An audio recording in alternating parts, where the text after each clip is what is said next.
So hi, good evening everyone. So UPSC CSE 2025 paper already students exam రాయటం జరిగింది. Of course అందులో expect చేయలేనిది ఏమీ లేదు. సో ఎవ్రీ ఇయర్ యూపీఎస్సీ ఏంటంటే కొత్త ట్విస్ట్, కొత్త టర్న్, కొత్త ప్యాటర్న్ ఆఫ్ క్వశ్చన్స్ ఏంటంటే సర్ప్రైజెస్ ఇస్తూనే ఉంటుంది. So new pattern of questions, so new strategies in the sense new patterns అనమాట. సో మనం ఒక్కొక్క ప్యాటర్న్స్ వస్తుంటే ఒక్కొక్క ప్యాటర్న్ మారుస్తుంది క్వశ్చన్స్ లో. Okay, so that's same thing repeated even in CSAT and also even in GS paper and more over GS paper question patterns లో కొన్ని certain questions ఏంటంటే ప్యాటర్న్ డిఫరెన్స్ అనేది వచ్చింది. అండ్ మేజర్ గా ఎకానమీలో ఏంటంటే ఒక concept application oriented concepts application oriented type of questions కూడా ఇవ్వడం జరిగింది అనమాట. సో ఆల్మోస్ట్ ఆల్ 100 క్వశ్చన్స్ అనేది మనం సాల్వ్ చేద్దాము ఇందులోని. సో ఫస్ట్ ఎకానమీ సిరీస్ అనేది స్టార్ట్ చేద్దాం. So let us first complete all economy questions of UPSC CSE 2025. Okay, question వచ్చేసరికి with reference to investments consider the following.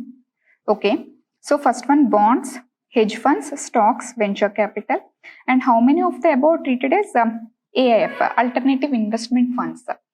Okay, so జనరల్గా ఈ alternative investment funds అనేది మనకి NBFCs లో వస్తాయి అన్నమాట. Okay, so did you remember? So జనరల్గా మనం what are the exact differences between banks, DFIs and more over NBFCs. Okay, so వీటి మధ్య డిఫరెన్సెస్ అనేది చూస్తాం. అండ్ NBFCs లో a lot of these are heterogeneous group అని మాట్లాడతాం. Yes, these are heterogeneous group. So ఇందులో జనరల్గా మనకి Bajaj finance, okay, so micro finance institutions collective investment schemes, mutual funds, chit funds, hedge funds, venture Capitals. Okay, so A lot of different components అనేది రావడం జరుగుతుంది. It's a big component కూడా. So దానికి సంబంధించి మాట్లాడడం జరిగింది. అయితే NBFCs లో there is a one category called as collective investment scheme. It is a part of NBFC, non-banking financial corporation. So CIS, collective investment scheme. So ఏంటి collective investment scheme అంటే? So జనరల్గా okay, so for example these are the institutions, okay, which raise funds. అంటే people దగ్గర నుంచి funds ని collect చేస్తారు. People దగ్గర నుంచి ఫండ్స్ ని కలెక్ట్ చేసి సో డిఫరెంట్ ఏరియాస్ లో వీళ్ళు ఇన్వెస్ట్ చేయడం జరుగుతుంది అనమాట. పీపుల్ దగ్గర నుంచి ఫండ్స్ కలెక్ట్ చేసి డిఫరెంట్ ఏరియాస్ లో ఇన్వెస్ట్ చేయడం జరుగుతుంది. So can I say mutual fund is one type of CIS collective investment scheme? Yes, mutual fund. ఎందుకంటే మ్యూచువల్ ఫండ్ కంపెనీస్ ఏం చేస్తే పీపుల్ దగ్గర నుంచి ఒక యూనిట్కి 10 రూపీస్కి 20 రూపీస్కి అని చెప్పేసి అమ్మడం జరుగుతుంది. అండ్ పీపుల్ దగ్గర నుంచి వాళ్ళు ఫండ్స్ కలెక్ట్ చేసి అది ఎయిదర్ షేర్ మార్కెట్లోనో బాండ్ మార్కెట్లోనో, ఓకే, లేకపోతే వాళ్ళని ఈక్విటబుల్గా డిస్ట్రిబ్యూట్ చేయాలనుకుంటే వాళ్ళు హైబ్రిడ్ కొంటారనమాట. అంటే సర్టెన్ కాంపోనెంట్ అనేది ఈక్విటీ మార్కెట్, సర్టెన్ కాంపోనెంట్ అనేది బాండ్ మార్కెట్లో పెట్టడం జరుగుతుంది. సో డిఫరెంట్ బాండ్స్ యూనిట్స్ అనేది వాళ్ళు అమ్మటం జరుగుతుంది. Okay, so yes, mutual funds is also one type of collective investment scheme అనమాట. సో ఇదేంటి, షేర్ మార్కెట్ అండ్ బాండ్ మార్కెట్లో పెడితే. అలా కాకుండా ఫర్ ఎగ్జాంపుల్ పీపుల్ దగ్గర నుంచి ఫండ్స్ కలెక్ట్ చేసి if they invest in real estate లో, ఓకే, వీళ్ళు ఫైనాన్షియల్ ఇన్స్టిట్యూషన్స్ ఏం చేస్తారు, సో పీపుల్ దగ్గర నుంచి ఫండ్స్ కలెక్ట్ చేసి ఇది ఇందులో పెడతారు, స్పెసిఫిక్ గా రియల్ ఎస్టేట్ లో పెట్టారనుకోండి. సో వాటినే జనరల్ గా మనం రియల్ ఎస్టేట్ ఇన్ఫ్రాస్ట్రక్చర్ ఫండ్ అని పిలుస్తాం. Real estate infrastructure fund, okay, or trust అనమాట. ఓకే, సో లేకపోతే ఫర్ ఎగ్జాంపుల్ దీనివల్ల యూజ్ ఏంటి madam? So for example real ఎస్టేట్లో పెట్టామనుకోండి, మేబీ సో వాల్యూ అనేది పెరుగుతుంది, ప్రైస్ అనేది పెరిగి వాల్యూ అనేది పెరుగుతుంది, క్యాపిటల్ గెయిన్ రావచ్చు, లేకపోతే రెంట్ రూపంలో కూడా వాళ్ళకి ఇన్కమ్ జనరేషన్ అనేది వస్తుంది అనమాట.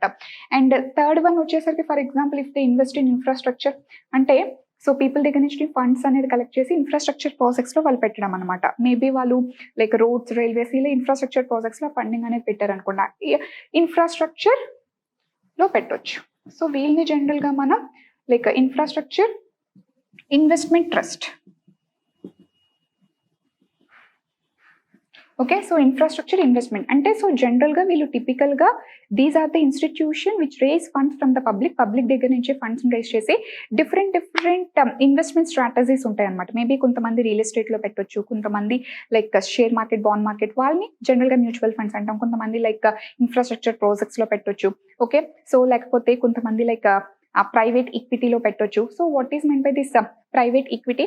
సో జనరల్గా ప్రైవేట్ ఈక్విటీ అంటే ఆల్రెడీ ఏదైనా లాస్ మేకింగ్ కంపెనీస్ ఉన్నాయనుకోండి, ఆ లాస్ మేకింగ్ కంపెనీస్ని సో జనరల్గా వీళ్ళు కొనుక్కొని దాన్ని కొంచెం డెవలప్ చేసి ఓకే ఆటోమేటిక్గా మంచి ప్రాఫిట్స్కి వాళ్ళు అమ్ముతారు అనమాట. సో జనరల్గా వాటిని ప్రైవేట్ ఈక్విటీస్ అని చెప్పి పిలుస్తూ ఉంటాం. ఓకే, సో ఈ రకంగా సో డిఫరెంట్ కాంపోనెంట్స్ ఇన్వెస్ట్మెంట్ స్ట్రాటజీస్ అనేవి ఉండడం జరుగుతుంది అనమాట. ఓకే, సో సీ హియర్ అయితే దిస్ జనరల్లీ మ్యూచువల్ ఫండ్స్ చూస్తే these are specifically regulated by SEBI. Okay, ఒక స్పెసిఫిక్ రెగ్యులేషన్ ఉంది యాక్చువల్గా so mutual funds. But all types of ఇవి ఏవైతే ఉన్నాయో like real estate investment fund or trust, infrastructure investment fund or trust, for example hedge funds. Okay, so జనరల్గా hedge funds or private equity, so ఇవేమి కూడా hedge funds అంటే ఏంటి? So జనరల్గా do you know what is mean by hedge funds? So జనరల్గా hedge funds అంటే ఏంటంటే these are nothing but the mutual funds of rich people అని చెప్పేసి పిలుస్తాం అనమాట. సో జనరల్గా నార్మల్ పీపుల్ ఏంటి, సో లైక్ ఏ షేర్ మార్కెట్లో బాండ్ మార్కెట్లో ఇన్వెస్ట్ చేయమని చెప్పేసి ఫండ్ మేనేజర్కి అమౌంట్ ఇవ్వడం జరుగుతుంది అనమాట. మేబీ దే బై ఓకే ఒక యూనిట్కి ఎంత అయితే దానికి తగ్గట్టుగా వాళ్ళ యూనిట్స్ని కొనుక్కోవడం జరుగుతుంది. సో హెడ్జ్ ఫండ్స్ అనేది జనరల్గా these are rich peoples mutual funds అని చెప్పేసి పిలుస్తాం అనమాట. సో జనరల్గా నార్మల్ పీపుల్ హెడ్జ్ ఫండ్స్లోకి వెళ్ళరు, ఎందుకంటే ఇక్కడ జనరల్గా లెవరేజింగ్ ఉంటుంది. అంటే వీళ్ళు లిటరల్గా డెరివేటివ్ మార్కెటింగ్లో వెళ్తారనమాట. లైక్ చెప్పాం కదా, సో ట్రేడింగ్ యాక్టివిటీస్ లాంటివి అనమాట. సో ఇందులోకి జనరల్గా హెడ్జ్ ఫండ్స్ అనేది వెరీ రిస్కీ అనమాట.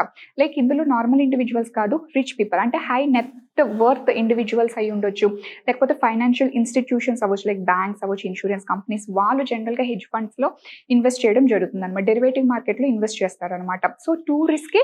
సో జనరల్గా మనకి తెలుసు కదా, ఎకానమీలో ఎక్కువ రిస్క్ ఉంటే ఎక్కువ రిటర్న్ వస్తుంది కదా, సో అవి హెడ్జ్ ఫండ్స్.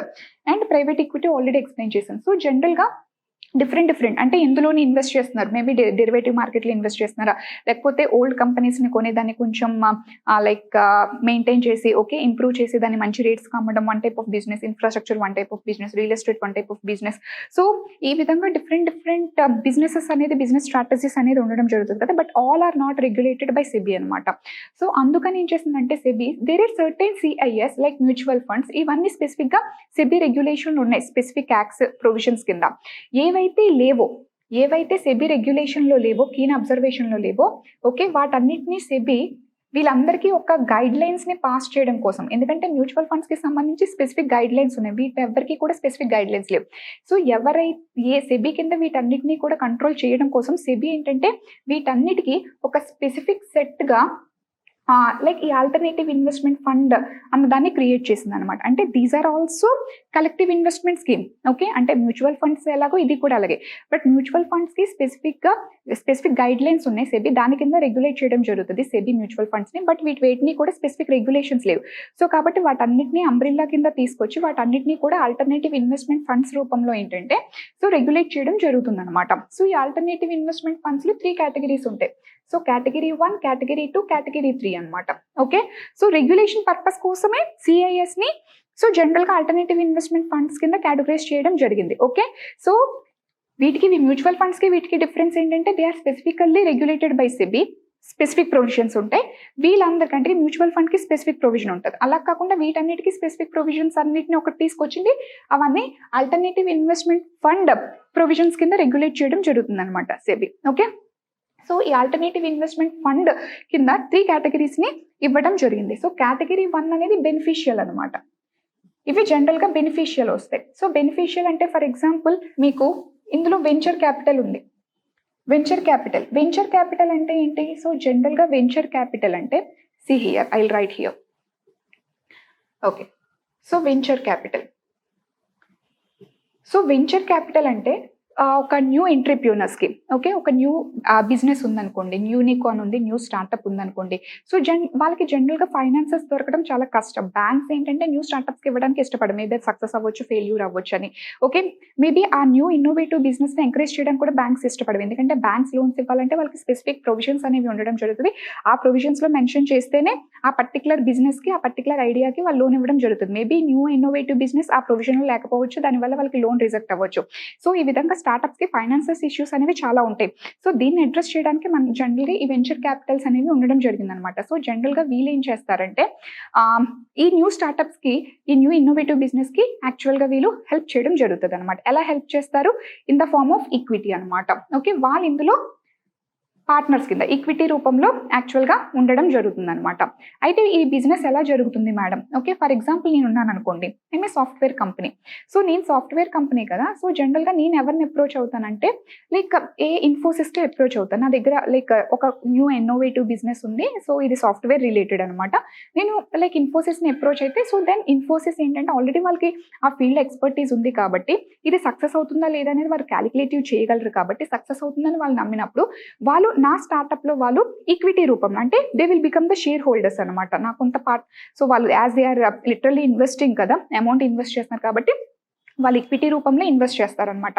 సో ఈ రకంగా నాకు ఈ స్టార్ట్అప్ అనేది ఎస్టాబ్లిష్ అవ్వడం జరుగుతుంది. సో వెంచర్ క్యాపిటల్స్ అనేవి ఒక న్యూ ఇన్నోవేటివ్ బిజినెస్, ఆ న్యూ ఎంటర్‌ప్రెన్యూర్స్, న్యూ స్టార్ట్అప్స్ని ఎంకరేజ్ చేయడానికి ఈక్విటీ రూపంలో పెట్టడం జరుగుతుంది. ఇది ఎవరు పెడతారు? జనరల్గా హై నెట్వర్త్ ఇండివిజువల్స్, అంటే స్పెసిఫిక్గా ఇండివిజువల్స్ అని చెప్పను, సో స్పెసిఫిక్గా ఇవి కంపెనీసే. అలా ఒక హై నెట్వర్త్ ఇండివిజువల్స్ పెట్టారనుకోండి, అంటే మీకు సింపుల్గా చెప్తాను. See here there is a difference between venture capital funds and Angel investors. Angel investors అన్న వర్డ్ మీరు ఎప్పుడైనా విన్నారా? ఏంజల్ ఇన్వెస్టర్స్ అంటే ఫర్ ఎగ్జాంపుల్ అంబానీ ఉన్నారు, అంబానీ దగ్గరికి నేను ఒక ఇన్నోవేటివ్ బిజినెస్తో వెళ్ళాను అనమాట. ఓకే సార్, ఇది సో ఇండియా మొత్తాన్ని షేక్ చేస్తుంది, ఇది న్యూ ఇన్నోవేటివ్ బిజినెస్, బట్ నాకు ఫైనాన్సెస్ ఇష్యూ ఉన్నాయి, కెన్ యూ హెల్ప్ మీ అని చెప్పేసి నేను అంబానీ దగ్గరికి వెళ్ళాను. అప్పుడు అంబానీ నా ఐడియా నచ్చింది అనుకోండి, తను లిటరల్గా కొంత అమౌంట్ నా లైక్ ఫర్ ఎగ్జాంపుల్ నా కంపెనీలో ఇన్వెస్ట్ చేశారనుకోండి, తను ఏంజల్ ఇన్వెస్టర్. అలా వాళ్ళకి కొన్ని ట్యాక్స్ ఎగ్జంప్షన్స్ ఉంటాయి అండ్ దాని మీద కరెంట్ అఫైర్స్లో కూడా ఇష్యూస్ ఉన్నాయి అనమాట యాక్చువల్గా. ఓకే, సో వాళ్ళు ట్యాక్స్ అవాయిడ్ చేయడానికి వీటిని ఉపయోగించుకుంటున్నారు. లిటరల్గా 10 లక్షలు ఇస్తే 20 లక్షలు ఇచ్చామని చెప్పేసి lot of like I mean to say అక్కడ లాట్ ఆఫ్ ఏమని చెప్తారు, రాంగ్ డూయింగ్స్ అనేవి జరుగుతున్నాయి. ఇవన్నీ కూడా ఉన్నాయి, అది పక్కన పెట్టేద్దాం. రైట్ నో నేను పీవైక్యూ మాత్రమే డిస్కస్ చేస్తున్నాను కాబట్టి. అలా కాకుండా for example Ambani company, for example Jio. Okay, Jio కంపెనీకి నాకు టెలికాం సెక్టర్లో ఒక టైప్ ఆఫ్ ఇన్నోవేటివ్ బిజినెస్ ఉంది, టెలికాం సెక్టర్ని ఇది రెవల్యూషనైజ్ చేస్తుందని చెప్పి అంటే జియో కంపెనీ నాకు ఫండింగ్ ఇచ్చింది అనుకోండి నా స్టార్ట్అప్కి, అది ఏమవుతుంది? అది వెంచర్ క్యాపిటల్ అవుతుంది. ఒక కంపెనీ ఆల్రెడీ ఆ బిజినెస్లో ఆల్రెడీ తనకి అన్ని తెలిసి ఓకే ఆ కంపెనీ అదే సెక్టర్లో ఒక న్యూ స్టార్ట్అప్కి ఫండింగ్ ఇచ్చింది అనుకోండి, అది వెంచర్ క్యాపిటల్. ఒక పర్టికులర్ ఇండివిజువల్ ఒక న్యూ ఇన్నోవేటివ్ బిజినెస్కి, అది ఏదైనా అయి ఉండొచ్చు. అంబానీకి ఫర్ ఎగ్జాంపుల్ నేను ఏ బిజినెస్, మేబీ అది టెలికమ్యూనికేషన్స్ అవ్వచ్చు, లేకపోతే సమ్ అదర్ మ్యానుఫ్యాక్చరింగ్ సెక్టర్ అవ్వచ్చు, ఆటోమొబైల్ అవ్వచ్చు.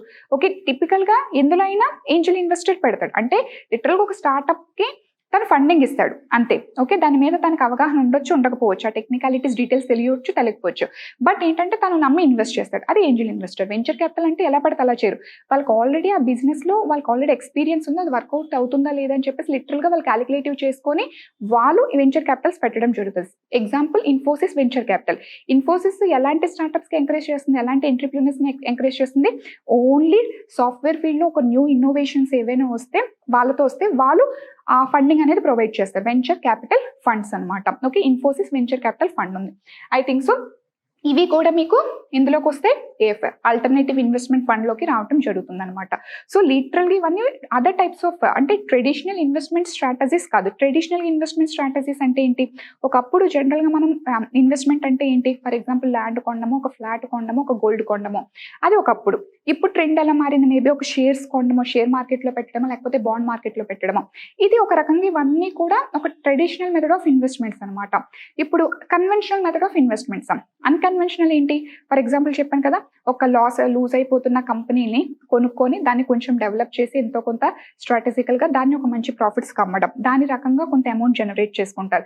ఓకే, లేకపోతే లైక్ అదర్ ఇన్ఫ్రాస్ట్రక్చర్ లైక్ ఎందుకంటే గవర్నమెంట్కి ఇష్యూస్ ఉంటాయి కాబట్టి పబ్లిక్ ప్రైవేట్ పార్ట్నర్షిప్ రూపంలోనే జనరల్గా ఇన్ఫ్రాస్ట్రక్చర్ ప్రాజెక్ట్స్ చేస్తుంది, దానికి ఇన్వెస్ట్మెంట్స్ చేయడం, హెడ్జ్ ఫండ్స్, డెరివేటివ్ మార్కెట్లో, వెంచర్ క్యాపిటల్స్, ఇవన్నీ జనరల్గా మనకి కలెక్టివ్ ఇన్వెస్ట్మెంట్ స్కీమే, but as they are specifically not regulated. ఎందుకంటే వీటన్నిటిని ఒకే రెగ్యులేషన్, ఏ regulation? Okay, so alternative investment fund regulation కింద సెబీ రెగ్యులేట్ చేస్తుంది. వీటిని మ్యూచువల్ ఫండ్ కంటూ స్పెసిఫిక్ ప్రొవిజన్స్ ఉండడం జరుగుతుంది అనమాట. Are you getting the logic?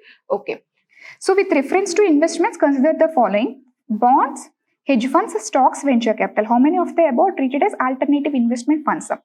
అంటే alternative investments they should not be specifically regulated by SEBI. Okay, అవన్నీ ఒక ఆల్టర్నేటివ్ ఇన్వెస్ట్మెంట్ ఫండ్ కింద రెగ్యులేట్ అవ్వాలన్నమాట. అంటే మ్యూచువల్ ఫండ్స్ లాగా స్పెసిఫిక్ ఒక యాక్ట్ ద్వారా స్పెసిఫిక్ ప్రొవిజన్స్ ద్వారా అవి రెగ్యులేట్ అవ్వకూడదు, అండ్ అందులోనే అవి ట్రెడిషనల్ ఇన్వెస్ట్మెంట్స్ అయ్యి ఉండకూడదు అనమాట. అండ్ మోర్ ఓవర్ వాళ్ళు ఏంటి, పీపుల్ దగ్గర కలెక్ట్ చేసి సమ్ అదర్ దాంట్లో ఇన్వెస్ట్ చేస్తారు. ఓకే, సో ఇక్కడ నేను లాజిక్ చెప్తాను. సి హియర్, అది కదా alternative investment fund. Okay, so bonds ఎలాగా చెప్పండి, ఒక మీడియేటర్ ఉంటారు కదా. ఇక్కడ బాండ్స్ స్టాక్స్ అనకుండా ఫర్ ఎగ్జాంపుల్ మ్యూచువల్ ఫండ్స్ అన్నారు అనుకోండి, అప్పుడు అది ఆల్టర్నేటివ్ ఫండ్, ఇన్వెస్ట్మెంట్ ఫండ్ అవ్వదు. So see here, I will typically see how UPSC చిన్న చిన్న వాటినే ఎంత కీన్గా అబ్జర్వ్ చేస్తుందో. Share, bond. నువ్వు షేర్ అంటే ఏంటి, నువ్వు డైరెక్ట్గా కంపెనీ షేర్ కొనేస్తున్నావు, నీకు మధ్యలో మీడియేషన్ ఎవరూ లేరు, నువ్వు డైరెక్ట్గా బాండ్ని కొనేస్తున్నావు. మేబీ అది గవర్నమెంట్ బాండ్ అవ్వచ్చు, లేకపోతే ఒక కార్పొరేట్ బాండ్ అవ్వచ్చు. ఓకే, అంటే డిబెంచర్ అవ్వచ్చు, లేకపోతే గవర్నమెంట్ సెక్యూరిటీ అవ్వచ్చు. నువ్వు డైరెక్ట్గా కొనేస్తున్నావు, నువ్వు మీడియేషన్, నువ్వు వెళ్ళో డబ్బులు పెట్టి కొనేస్తున్నావు. షేర్ అంతే, నువ్వు డైరెక్ట్గా ఒక కంపెనీలో కొనేస్తున్నావు. బట్ యాక్చువల్గా నేను ఏమని చెప్పాను, collective investment scheme or alternative investment funds ఏవైతే ఉన్నాయో ఇది నేను ఏమని చెప్తున్నాను, సో పీపుల్ దగ్గర నుంచి పూల్ చేసి ఒక సర్టెన్ దాంట్లో పెడతారు. ఇక్కడ పీపుల్ దగ్గర నుంచి పూల్ చేసే మెకానిజం అనేది లేదు ఎక్కడ కూడా, లైక్ షేర్స్లోని బాండ్స్లోని. సో బాండ్స్ స్టాక్స్ అనేది నువ్వు డైరెక్ట్గా బాండ్ కొనేస్తున్నావు, నువ్వు డైరెక్ట్గా స్టాక్ కొనేస్తున్నావు, షేర్ కొనేస్తున్నావు. ఓకే, అంటే ఒక పర్టికులర్ పర్సన్ ఏం లేదు, అంటే నేను అంటూ ఉండి నేను అందరి దగ్గర పూల్ చేసి నేను invest. For example mutual fund company ఏం చేస్తుంది, అందరి దగ్గర పూల్ చేసి ఒక ఫండ్ మేనేజర్ ఉంటారు, ఎందులో పెట్టాలని చెప్పేసి, సో ఆ స్ట్రాటజిక్గా తను తీసి తను ఇన్వెస్ట్ చేస్తారు, ఒక మీడియేటర్ అంటూ ఉంటారు. బట్ నువ్వు డైరెక్ట్గా వీడు UPSC but bonds and stocks అన్నాను, డైరెక్ట్గా నువ్వు బాండ్ కొనేసుకుంటున్నావు, డైరెక్ట్గా షేర్ కొనేసుకుంటున్నాం అనమాట. ఓకే, సో ఈ రెండు కూడా అసలు పీపుల్ దగ్గర, పబ్లిక్ దగ్గర నుంచి పూల్ చేసి ఒక మీడియేషన్, అప్పుడు అక్కడి నుంచి వేరే దానికి వెళ్ళి ఇన్వెస్ట్ చేయట్లేదు. కాబట్టి అసలు ఇవి ఈదర్ కలెక్టివ్ ఇన్వెస్ట్మెంట్ స్కీమ్ కానీ ఆల్టర్నేటివ్ ఇన్వెస్ట్మెంట్ ఫండ్లో కానీ రావు. నేను ఏమని చెప్తున్నాను, collective investment scheme and alternative investment రెండు ఒకటే. డిఫరెన్స్ ఏంటంటే both are regulated by SEBI యాక్చువల్గా, బట్ కలెక్టివ్ ఇన్వెస్ట్మెంట్ స్కీమ్లో ఉన్నవి జనరల్గా they are regulated by specific provisions of SEBI. For example mutual ఫండ్కి స్పెసిఫిక్ యాక్ట్ ఉంటుంది, దాని కింద ఆ స్పెసిఫిక్ ప్రొవిజన్స్ కింద రెగ్యులేట్ చేస్తారు. ఏవైతే స్పెసిఫిక్, ఎందుకంటే దీస్ ఆర్ డిఫరెంట్ బిజినెసెస్ కదా. So that's actually what is the difference between NBFCs and యాక్చువల్గా ఆర్బీఐ. బ్యాంక్స్ అన్ని ఒకే ఫంక్షన్ చేస్తాయి, డిపాజిట్స్ కలెక్ట్ చేస్తాయి, లోన్ ఇస్తాయి. ఓకే, ఈ టైప్ ఆఫ్ బిజినెస్ అందరికీ రెగ్యులేటర్ ఒకటే, ఏంటి, RBI. Okay, and for example stock exchange, Bombay stock exchange, national stock exchange, so SEBI regulate చేస్తుంది.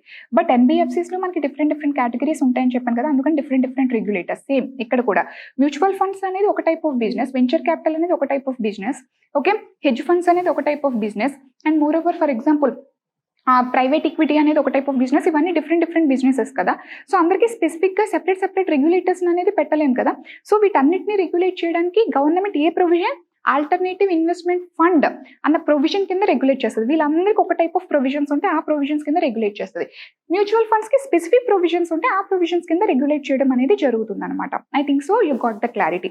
సో బాండ్స్ అండ్ షేర్స్ ఏవైతే ఉన్నాయో అసలు వాళ్ళు పబ్లిక్ నుంచి కలెక్ట్ చేయట్లేదు కాబట్టి, ఓకే, అది డైరెక్ట్గా నువ్వు వెళ్ళి కొనేసుకుంటున్నావు కాబట్టి ఆ రెండు రావు. సో 1 and 3 ఆప్షన్ అనేది అబ్సల్యూట్గా రాంగ్.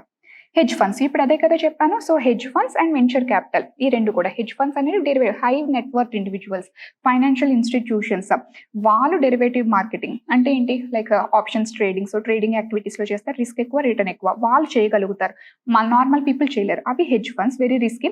వెంచర్ క్యాపిటల్ ఇప్పుడు ఎక్స్ప్లెయిన్ చేశాను కదా. ఓకే, అవి hedge funds and venture capital. So 2 and 4 are the right options అనమాట. So how many of the about treated as alternative investment funds? Only 2. So option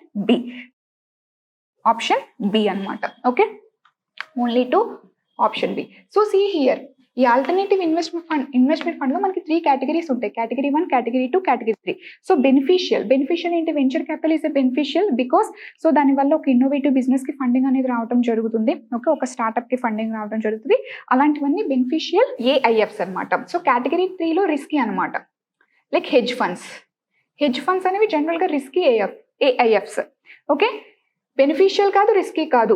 okay, they are neither beneficial nor risky. అవన్నీ జనరల్గా మనకి category 2లోకి వచ్చేస్తాయి అనమాట. So second question వచ్చేసరికి, which of the following are the sources of income for Reserve Bank of India?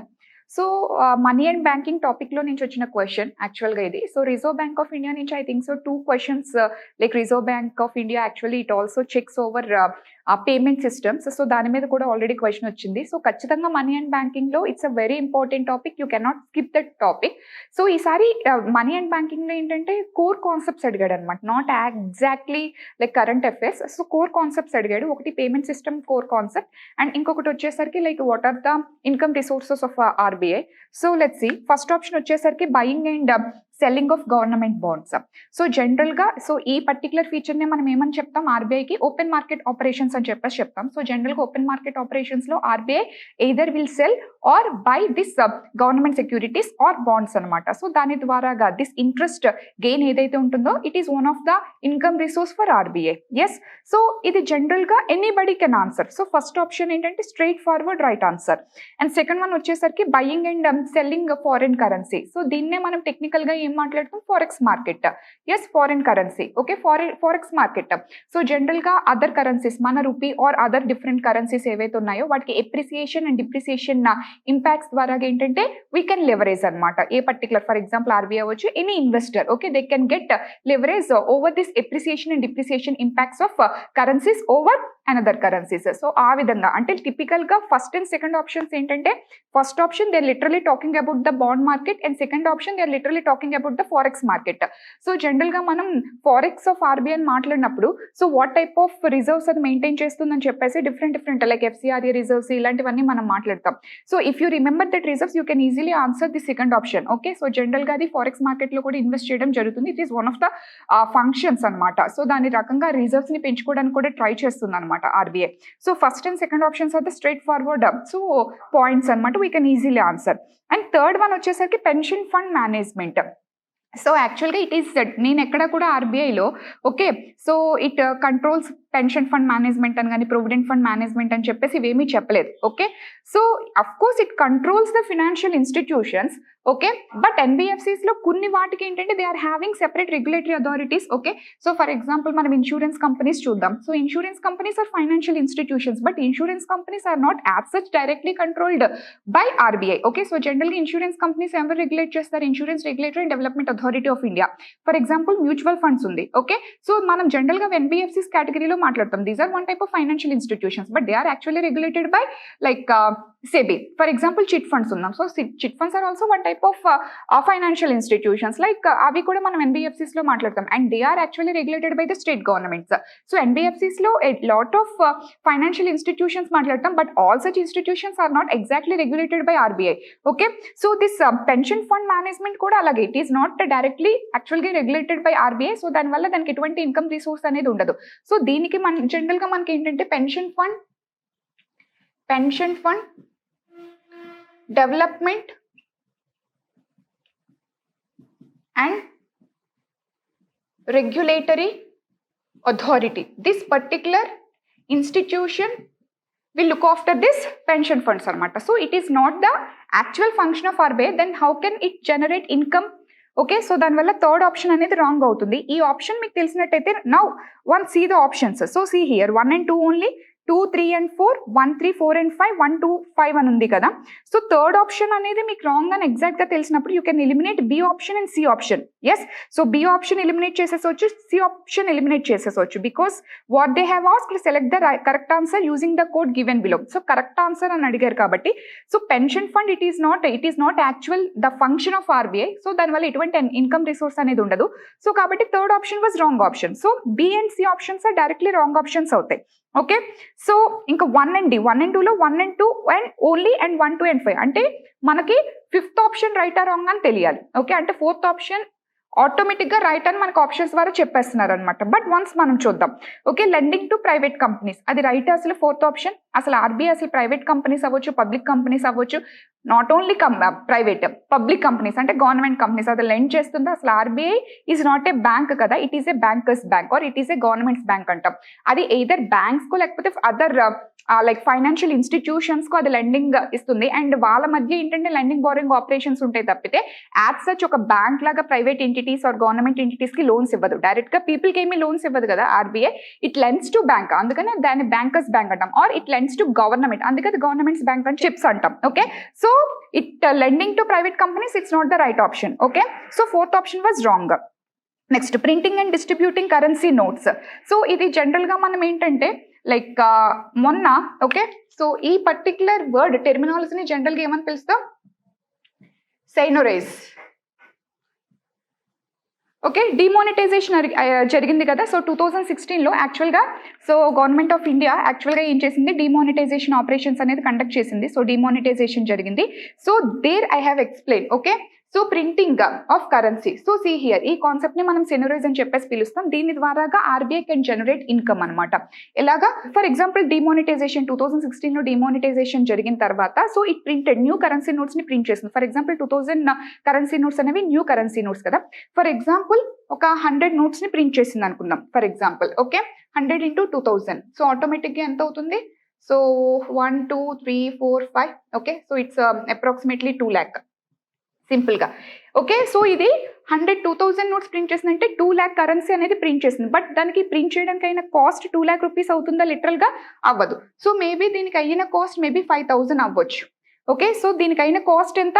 5,000. ఇది ఎంత distribute చేసింది, ఎంత మనీ ఎకానమీలోకి రిలీజ్ చేసింది? 2 lakh.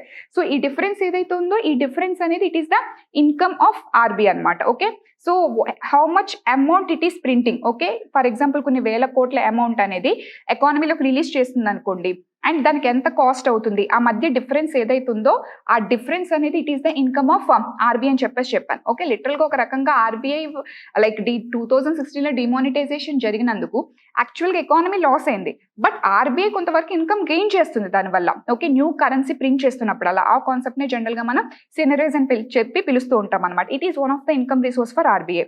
So fourth option wrong and fifth option was right. So 1 2 and 5. So option D is the correct answer anamata. So direct la it's a core concept, general ga you will learn from the classes anamata idi. Okay, as such it is not a current affairs concept. Okay, so next move on to the next concept.